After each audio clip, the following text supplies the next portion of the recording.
affirmation, and then I'll sit and get comfortable, and we'll prepare for the day. We do seek wisdom, understanding, insights into the views and circumstances of others, strength to seek what we believe in, humility to accept the combined decisions of others, patience, good humour at all times, tolerance and courtesy, while working in the best interests of our community. And in light of that extremely positive affirmation, I would like to say to Councillor Cam, you're going to need all of that for a baby boy. Congratulations, Cam. Good hands here. Boys are the noisiest, the toughest. I don't know. I never had any, but good luck. Real men. Congratulations. Thank you. Well done. Thank you. It's probably hit the media by now. Oh, it has. What, the name? Yep. Names in advance. Yeah. Hey, Steve. It's probably a name like John. We did look at Wade. Call it Lennon. We looked away.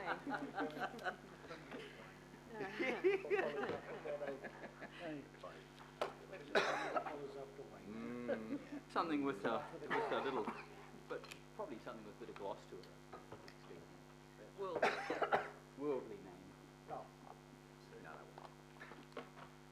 Leonard.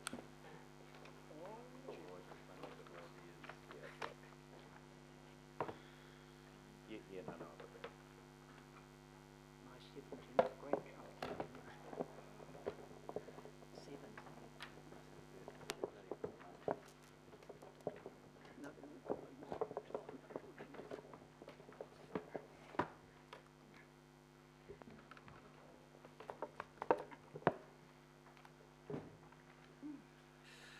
Right. Now I want to move to the apologies. We have an apology for lateness from Councillor Dick, and for early departure, depending on how we go, Councillor Ross. I see and Councillor George is late also. So I'll move the apologies generally. Second, please, Councillor Christine. Yep. All those in favour say aye. Aye. It's passed. Right, declarations of interest. There are none of those. Confirmation of the minutes as per the agenda. I'll move that variously. Is there a seconder, please? Councillor Sharon. All those in favour say aye. Aye. Aye. It's passed. Acknowledgements and achievements. I just want to first of all make acknowledgement of the achievements. Obviously been a big month on the achievements list. City Rail Link construction start, and also trees on top of Maunga Kia. Sort of quite a quinella, those two, and so it has been a very, very big month.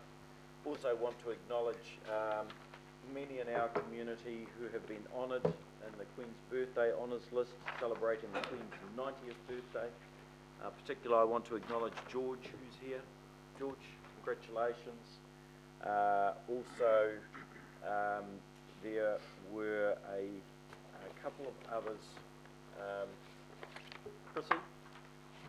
And Sissy Rock, and there was one other person. Who?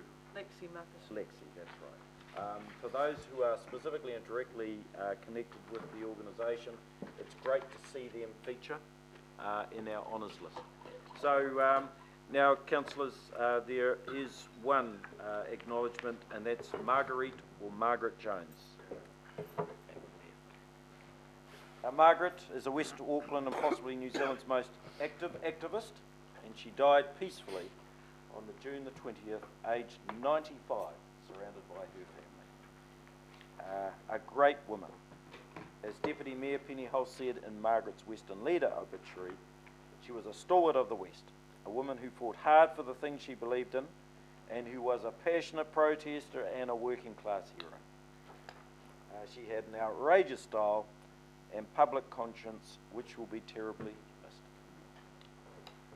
She was a truly outstanding and great Aucklander and New Zealander. She fought the good fight with a great sense of humour and had some real fun along the way. Her Henderson home was lined with slogos including her motto, "Don't panic, go organic." And she ended up in a Good Charlotte music video aged 83 dancing to the rock and roll she always loved. She was approached about appearing in the video after somebody noticed her dancing ability at a health expo. When the video was released, Margaret was happy to have world famous legs. A school teacher at Pomaria Primary School for many years, she continued her teaching right into her 90s and was highly respected for abilities in that regard. As her death notice in the Herald said, she was a matriarch to many New Zealanders, a battler for organics, animal and human rights. Her two main causes were anti-vivisection and organic gardening, and by all accounts she was an outstanding gardener. While her son Brodie's motorbike racing scared Margaret, she knew how much he loved it and supported him on race day by putting inspiring messages in her window. Her wish for people to make a donation to one of her causes in lieu of funeral gifts and flowers was testament to the extraordinary woman that she was. She will be sorely missed by all. She's survived by Brodie, Marks, Reese and Shelley, 9 grandchildren and 5 great-grandchildren. Can we all please stand to Margaret?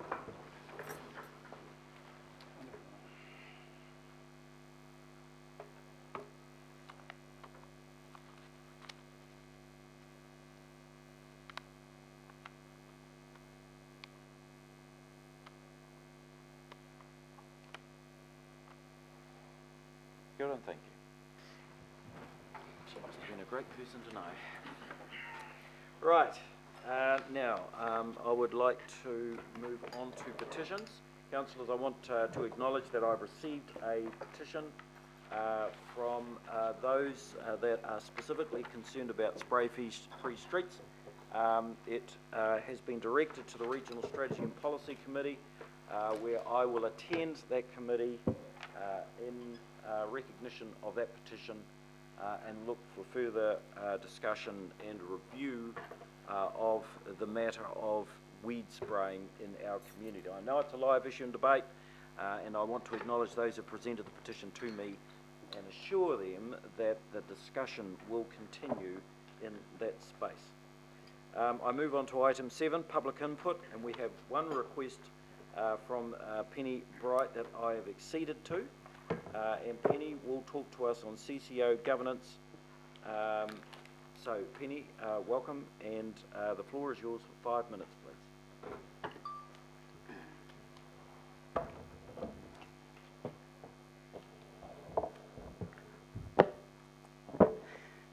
Thank you, Lynn.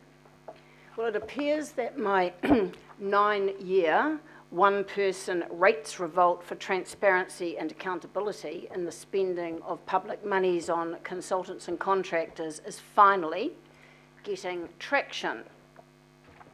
The Local Government and Environment Select Committee has recently reported back on my petition, which requested that the House conduct an urgent inquiry into the cost effectiveness, transparency and democratic accountability to Auckland Council and the majority of Auckland citizens and ratepayers of all Auckland Council controlled organisations.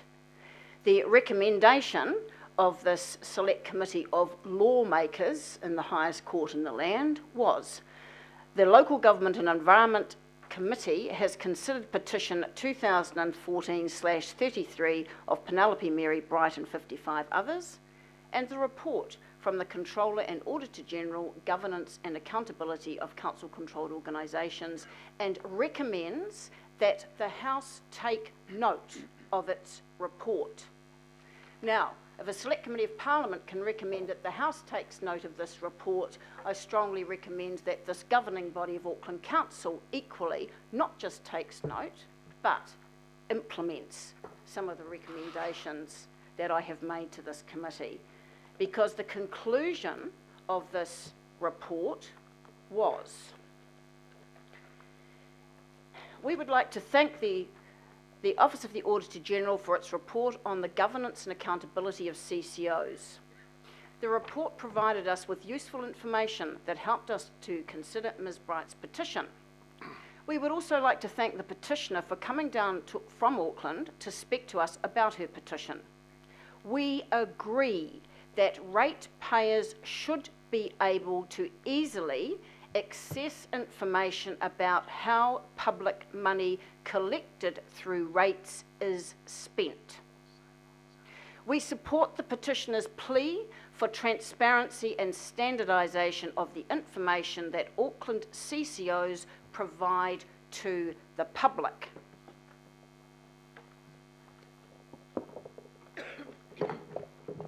What they spell out in the report is that the following. The petitioner acknowledged that some Auckland CCOs have made progress towards providing more transparent information. She praised Watercare Services Limited for acting on some of her concerns. However, she says that more needs to be done. In particular, she believes that all Auckland CCOs should clearly and uniformly display information on their websites about the procurement of their awarded contracts. She suggests that the following standard information be made readily available to the public: the unique contract number, the name of the consultant or contractor, a brief description of the scope of the contract, the start and finish dates for the contract, the monetary value of the contract including subcontractors, whether the contract was awarded by direct appointment or public tender. To require all CCOs to clearly display this information, given that, according to the petitioner, they are not classed as local authorities for the purposes of the Local Government Rating Act, the petitioner sees value in making minor legislative changes to one or more of the following acts: the Local Government Act, the Local Government Rating Act, or the Local Government Auckland Council Act. What's also mentioned is the petitioner believes that transparency of CCO operations would be improved if the Public Records Act 2005, specifically Section 17, requirement to create and maintain records, was implemented and enforced in a proper way. This is not the first time that I have gone to Parliament on the issue of transparency in contracting. Way back, I had a petition, 2008/2, and the Local Government and Environment Select Committee reported back. Their recommendation was that the Local Government and Environment Committee recommends to the government that the Minister of Local Government consider the issues raised in petition 2008/2 of Penelope Mary Bright and 109 others. What I did there, I sent an Official Information Act request out to 85 councils, every council in the country, district, city and regional, and I asked them for the devilish detail about contracting. And what happened was, I did this all at my own time and expense and tabulated the results. And what I found out was basically there were no councils that were giving the devilish detail that I requested. The conclusion 7 years ago was that we are mindful that the increasing range of services provided by councils and the commensurate rises in rates have provoked public interest in the way councils spend ratepayers' money, especially in the current economic climate. We note that there appears to be no consistency across councils on the kind of information routinely disclosed and the means for making information readily available to the public. In our view, the petitioner raises valid questions about the accountability and transparency of local government operations. We understand that improving local government's accountability and fiscal responsibility have a high priority with the Minister of Local Government, who was Rodney Hyde in those days, and are advised that a review of fiscal transparency in local government is currently underway. It is our view that the issues raised by the petitioner are best dealt with as part of a comprehensive review, and we recommend that the Minister consider the issues raised in this petition. Did he? No. So, Penny, we're over 5. Oh, so sorry. You're rounding up, eh? Okay, yes, I am rounding up. I'll say it again. You cannot check for cost effectiveness unless you know where the costs fall. you cannot check with where the costs fall unless you can precisely follow the dollar. And what really concerns me, that a substantive piece of research that has been done internationally has proven that contracting out is twice as expensive as in-house provision. And the last point that I'd like to make in terms of the private procurement model, when I went to the Transparency International Anti-Corruption Conference in 2010, the global procurement market then was $14 trillion, of which it was estimated 2.5 trillion was estimated to be lost in bribery and corruption. $2,500 billion. Wouldn't that help feed, clothe, water and shelter a few poor people? So in terms of this whole procurement model, I believe we've had 30 years of this neoliberal model based on public is bad, private is good. In my view, the only ones who have benefited from running businesses, councils and government in a more business-like way are those businesses who have managed to get the contracts. And if there's no cost-benefit analysis that supports it, it's a more cost-effective use of taxpayer, ratepayer money, then it's corporate welfare. And I am absolutely opposed to corporate welfare. Thank you. Good. Councillor Penny H. Thank you, Mr. Chair. And just before I make my comment, I just want to acknowledge Ms. Bright for making the best speech at Margaret's celebration of life. It was short and to the point and reminded us that, I think, what was your point, Penny, that quiet women don't get anywhere. It's women of... Well-behaved women really make history. That was exactly it. And I think activists get things done. that says it all. So I just want to build on that for a moment. And over the last 6 years, Penny Bright's been consistent in raising this issue and has made some inroads onto this critical issue. And I think, Mr. Mayor and councillors, we need to look at, at a time when trust in councils generally and trust in experts and bureaucracy has never been at a greater all-time low. This is one of the areas where I think we could be doing some work, and I would greatly encourage, I'm not going to move a recommendation, I'm happy to move the recommendation that Ms. Bright be thanked, and we acknowledge the work that she's done. But I do think that this is a very good starting point for the next council and whoever chairs, if there is a CCO committee. I think this is a very good starting point. We need to look at what is working, where have our CCOs made inroads into putting contracts out there in a transparent way, and where do we need to do more? Because the bottom line is, when we bring contracts in-house, we increase staff numbers and then we get hammered for doing that. I think we need a good conversation with our community. Sometimes it is cheaper to contract out, let's do it transparently. Let's also acknowledge when it's better to do it ourselves and not be frightened to do that. So I think this is something important. We need to have a look at what the local government commission have given Ms. Bright by way of feedback, and I think talk to our Minister of Local Government about any changes to the Local Government Act that need to be made. Thank you. Right, there's definitely a question on there, so thank you. Any other And the question is, do we agree that's a good idea? Yeah, we absolutely do. Right, Penny, thank you. Thank you very much. I'll move that recommendation, or it's moved by Councillor Penny Hulse. Seconded, I'll second it. All those in favour say aye. Aye. It's passed, thank you. Thank you, Penny. Right, now we move on to local board input. None. I do want to acknowledge Whanana Fesol, great to see you here. So we'll move next to extraordinary business. There's none. Notice of motions, none. Right, move on to item 11, please. Right, councillors, we have two items, item 11 and item 12. And I want to give you the opportunity today of working towards an early finish of this committee. And the opportunity is there because of the way in which I am going to chair these two items. Given the fact that there has been very little in the way of change in this annual plan, it's not an LTP plan, I'm not going to govern these items liberally as I've done in the past. I'm going to be very clear with the process and the standing orders. And the process is we have had the debate around the annual plan. What we are deciding today is the look and the substance of this and whether it reflects the decisions we've made. So these are the two annual plan documents, and that is what we're going to decide under item 11. And so the only debate and discussion we will have is whether you like how this presents. And that will be the first matter that we will consider, and that will constitute the adoption of the plan that the council officers have brought together, which reflects the decisions we made in May.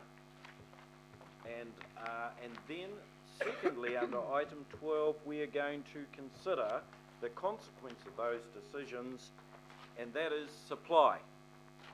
And so, under item 12, you'll see that the officers have prepared the extended detail of the consequence of our decisions in May. And so that is the supply of council and its finances through the rating system.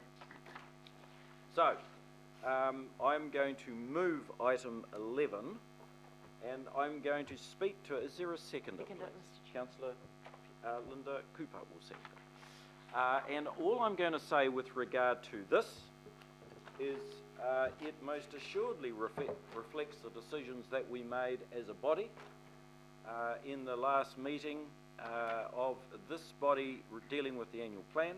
And in saying that, I want to acknowledge Councillor Penny for her chairmanship of the annual plan committee. She's done a great job. Thank you very much, Penny. And say that in the 6 times that we have put together annual plan documents, we are getting better every time, and they are more legible and better understandable. We are getting better at getting them in and around the community. Of course, there's still overwhelmingly a document that talks of the nuts and bolts of what we're doing and how we're budgeting for it, whether it's budget to the local boards, whether it's budget for transport, or whether it is budget for the running of this council.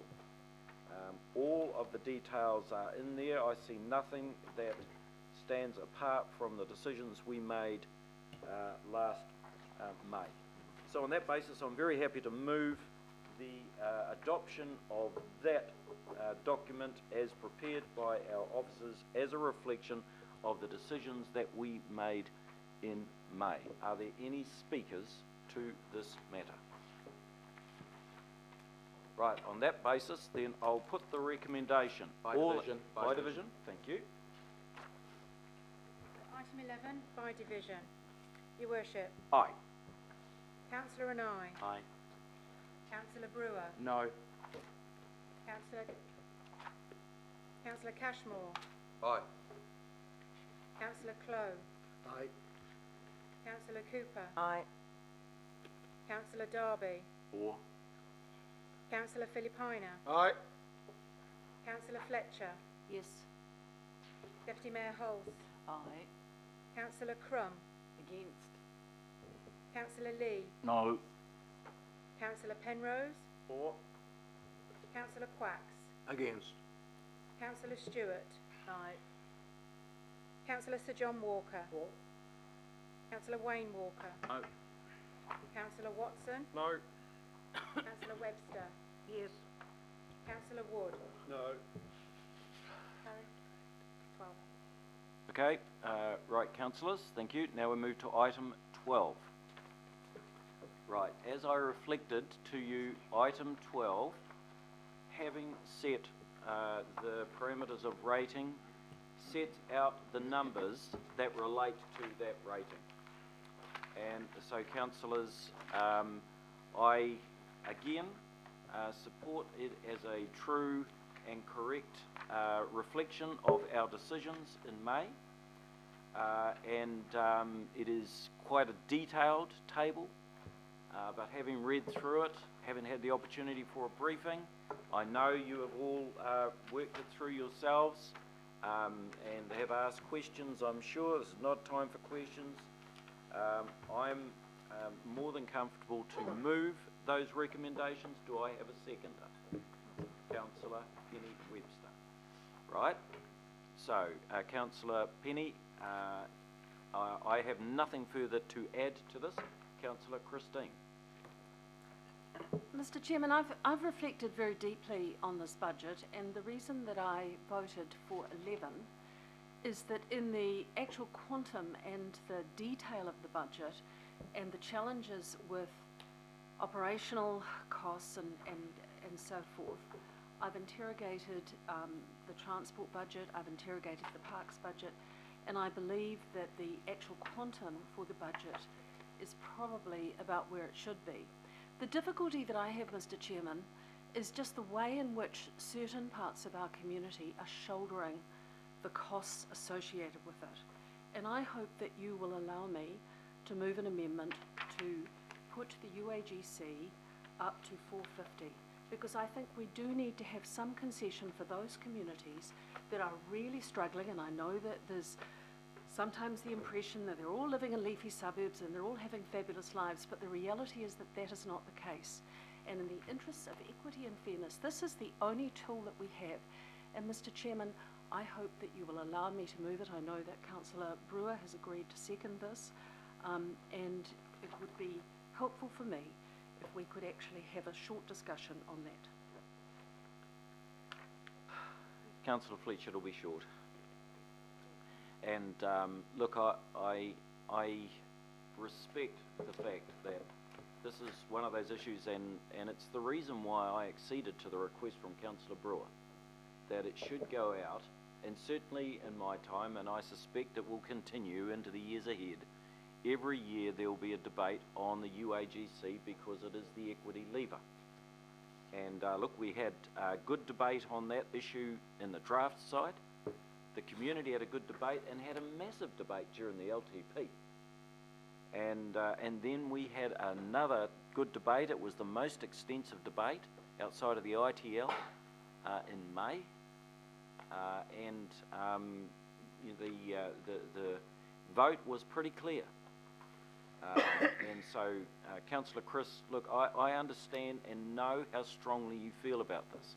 And I certainly appreciate your view with regard to the rating system generally, and I appreciate your support in that. But if I were to open the door to the issue of the UAGC, then Councillor Bill or anyone else could open up the issue of rural rates, and then we'd be off again. So, although I respect your concern, and you conveyed this to me earlier, if I'm to stand true to our process and what I said at the start of this meeting, that now we need to purely reflect on the decisions we made in May rather than relitigate, and you know you've heard me on this a lot of times. Auckland has too often been sundered by relitigation of decisions it's made. And we have made this decision, so with all due respect, I have to rule your request out of order. Mr. Chairman, the concern that I've got as somebody who supported amalgamation is if there is no recognition of or concessions at all, because we're not dealing, for residential ratepayers, we're not dealing just with 2.5, we're dealing with 3.5, and when you look at the amount that some people are paying by way of rates already, my fear is the very people who supported amalgamation are going to actually seek to get out of the super city. That is the message that has been coming loud and clear at me through constituency clinics and meeting with members of the public. And I think it's been unfortunate that the council were not prepared to look at any other measures as we've moved forward. So I, with great regret, will have to vote against this agenda item. I think that this council has made a mistake, and it will live to regret it, because there is a mood of discontent out there that this is unacceptable. And as we know, when you actually go through what this budget is trying to do, it is extremely hard, and I put on my Parks portfolio hat at the moment, it's extremely hard to shave any costs out of this budget. And I don't want to see further reductions in terms of parks or transport, but I would say that we have tools and we've chosen not to use them, and for that reason I can't support this agenda item. Councillor Chris, look, I understand and respect that. And what I will say really only as a final reflection back before we have this vote, is that we are now going into an election process. There will be someone new sitting in this chair in 3.5 months' time. So I would urge you to pay very close attention to the commitments that they're making in this space during the course of the campaign. Yeah, it's a worry. And further, that you take, and all of you will take the issue of the UAGC onto the hustings, and have the chance to receive further reflections back from the community during that time.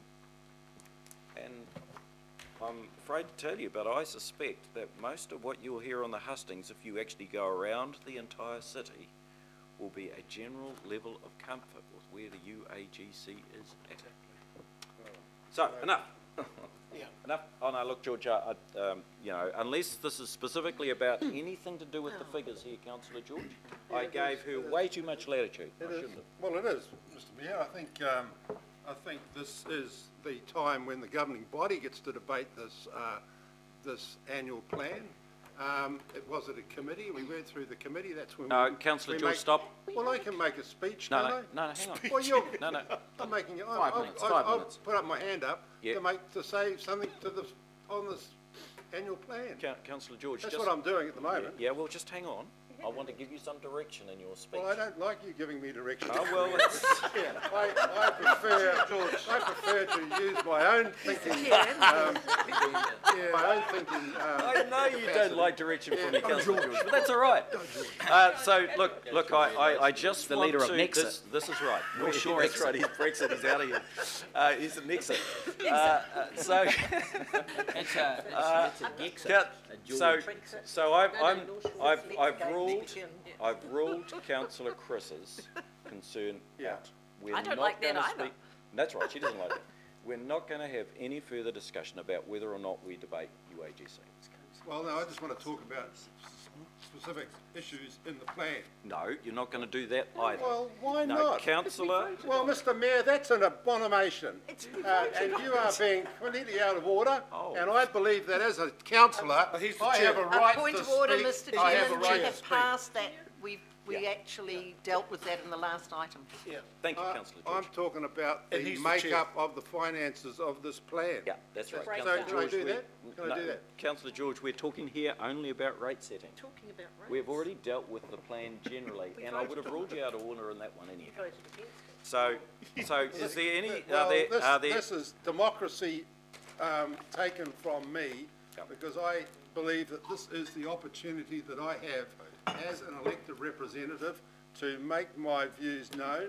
Yep. It's not at a committee, this is the governing body, the only body that can set rates in this council, and we are talking right at this moment about rates. Yep, we So are. I have got concerns which I just want to raise, that's Yeah, all I want to do. Councillor George, you have raised those concerns in the appropriate forum for the last 8 months. You don't know what the concerns are. Oh, So well- this is the pits, and it's the end of the line as far as I'm Brussels. concerned, because I've come here today with a few notes, and I was going to just talk to those notes. Yeah, okay, thank you, Councillor George, that's right.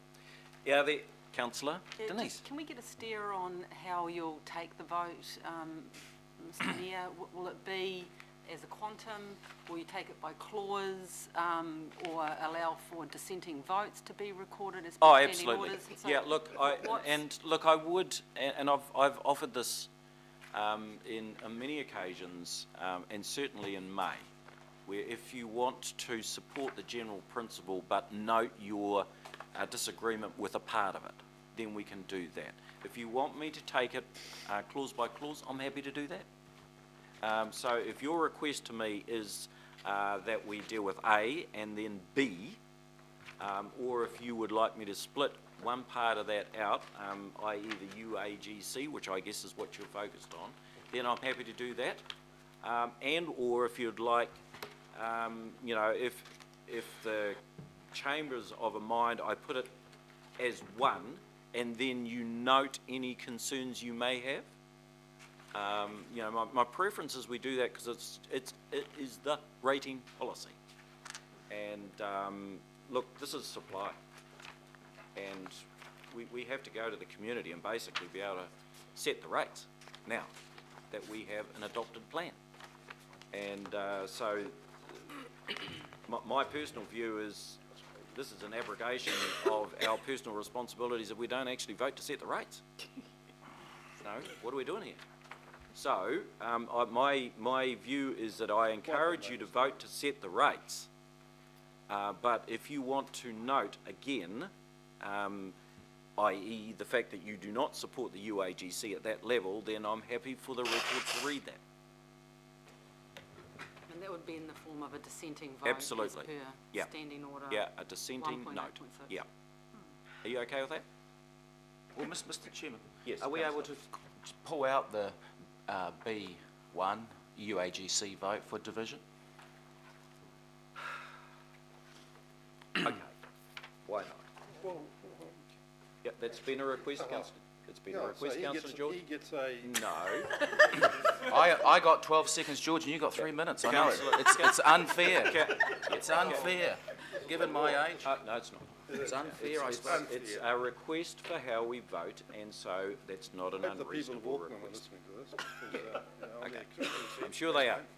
Right, councillors, are there any other comments or questions? Right, then I'm going to put the vote in this way. I'm going to move A and B I'll be voting to against the lot. all the rest. And then I'll do B1 as an aside by way of division. Okay? So I'm going to move A and B2. All those in favour say aye. Aye. Against? No. Note that. And then B1 will move as a division. Councillors, you're voting on B1 independently. Your Worship, Aye. Councillor and I. Aye. Councillor Brewer. No. Councillor Casey. Yes. Councillor Cashmore. Aye. Councillor Clow. Aye. Councillor Cooper. For. Councillor Darby. Against? Councillor Philippina. Aye. Councillor Fletcher. No. Deputy Mayor Hulse. Aye. Councillor Crum. Against. Councillor Lee. No. Councillor Penrose. For. Councillor Quacks. Against? Councillor Stewart. No.